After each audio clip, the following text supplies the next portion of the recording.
Right, yesterday, Ohio Congressman Jim Jordan announced that he was running for Speaker of the House. And earlier, I sat down with the congressman to ask why he's running and what agenda he's going to push. Take a look. Joining us now, Ohio Congressman Jim Jordan, who has announced he is running to be the next Speaker of the House. How are you, sir? Welcome. Rare in-studio appearance. Thanks for having me. We're 101 days now outside of the midterm elections. I'm calling it the most important midterm in our lifetime. Right. They want to impeach the president if they win. We got to win. Explain. Yeah. Well, if the Democrats get in office, they will go after President Trump because they went so far left with this socialist, progressive, Democrat, agenda they have.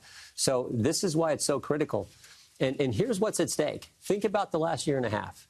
Regulations reduced, taxes have been lowered, unemployment at its lowest in 20 years, economy is just humming along. Gorsuch is on the court, Kavanaugh's on deck, the embassy's back in Jerusalem. We're out of the crazy Iran deal, and the hostages have come home from North Korea. And I'm forgetting a few things. By anyone's definition, that is an amazing year and a half. But what's amazing about that list as well is Congress only helped with a little bit of that, the regulation and the taxes. Congress has got to do a better job, and that's why I want to be the next Speaker of the House. We got to focus on doing what we told the American people we were going to do, delivering on health care, delivering on the border security, on immigration, and all those other issues. How did it happen in the middle of the health care debate? We discovered that there were about 100 House Republicans and certainly 7 Senate Republicans that had voted to repeal Obamacare in 2015. Same bill. Same bill. And then they changed when it mattered. Six Republican senators voted against the exact same legislation they'd supported before. After telling the Americans, after getting elected in 10, after getting elected, taking the Senate in 14, after winning the White House in 16 on that issue, and then not to deliver on that. We haven't delivered on health care reform, repealing Obamacare, haven't delivered on welfare reform, work requirements for able-bodied people, haven't delivered on immigration policy and border security wall, and certainly haven't delivered on holding and controlling spending. That's what we got to do, because that's what we told the American people we were going to do if they gave us the privilege to serve. Okay, but the president on his own, as you pointed out, has accomplished a lot. He's doing it. And why is there this reluctance among some Republicans? Is it the president is not the conventional establishment figure? He's iconoclastic, he's bold, he tweets, he says, calls it out fake news. What is it that some Republicans don't like? It's the town. It's Washington. The swamp is the swamp.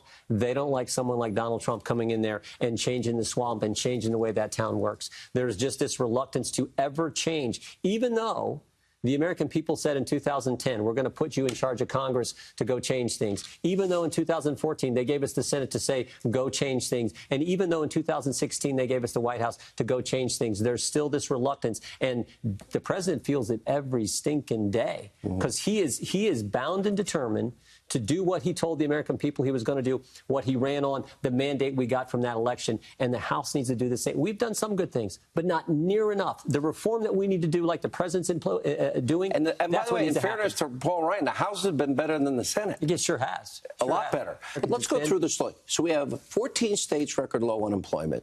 Record low unemployment for African Americans, Hispanic Americans, and women in the workplace. And then take it from there. I mean, we've had nothing but huge, massive great economic news, one after the other. You mentioned the foreign policy successes. And I'm thinking there's a track record to run on. Of course. Let's go campaign on it. And let's also tell the American people, you put us back in power in the House of Representatives, we will do what we said. We will help President Trump accomplish what you told us you wanted to accomplish in 2016, what we all ran on. How are you, if you become the Speaker, and look, I will support you for Speaker, because I think the Freedom Caucus has been the most committed to fighting to keep their promises.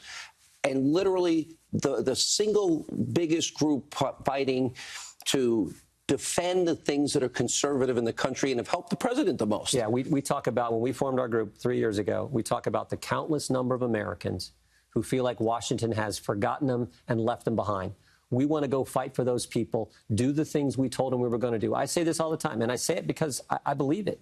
We make the job of being a member of Congress way too complicated. It's pretty simple. What'd you tell the people you're going to do when they gave you the chance to go serve them, their family, their business? What'd you tell them you're going to do? Go do that. And be willing to stand up and have the debate. All too often, we forfeit even before the debate even happens. Before the referee even blows the whistle, we just say, we're going to forfeit the match. We're going to forfeit the game. Let's play the game. Let's wrestle the match. Let's make it happen doing what we told them we were going to do. How will you be different That simple. Here's a great example. The omnibus spending bill. We were so poised to win that debate and hold spending down on non-defense spending, do what needs to be done for our troops, but hold it down on everything else, because Chuck Schumer had shut down remember he shut the government down on Friday? And over the weekend, the American people said, you're crazy. And so on Monday, he says, Shazam, I'm going to open the government back up, because he was losing in the public relations world. So he opens the government back up. A few weeks later, we had a chance on that big spending bill to treat our troops the way they deserve to be treated for defending our country and hold the line on everything else. And what did we do? What the swamp always does. We said, nope, we won't even have the debate, even though we got a guy in the White House who was great at debating, great at taking the message to the American people. Even though we had all that, we said, let's just do what we always do. Let's spend more money on everything, and the deficit goes up, the debt goes up, and the band plays on, and the same old swamp. And the president's literally squeezed, because if he wants the money for defense, because we literally because we sent him a bad bill. All right, Jim Jordan, good luck. Sir. We're going to watch this very closely. Do we know when Ryan's leaving? We do not. He said he's going to stay, so and I take him at his word. All right, thanks for being with us. You bet. Thank you.